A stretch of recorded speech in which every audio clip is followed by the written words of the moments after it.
Satyabhama Institute of Science and Technology, Chennai. Satyabhama Institute of Science and Technology, Chennai.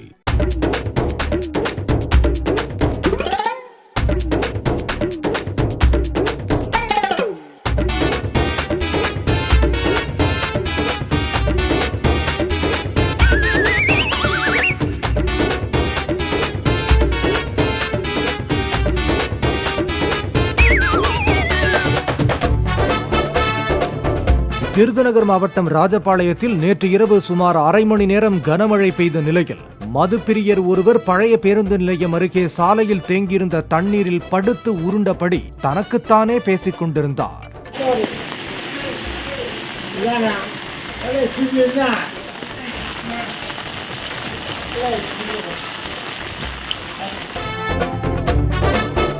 Satyabhama Institute of Science and Technology, Chennai. Satyabhama Institute of Science and Technology, Chennai.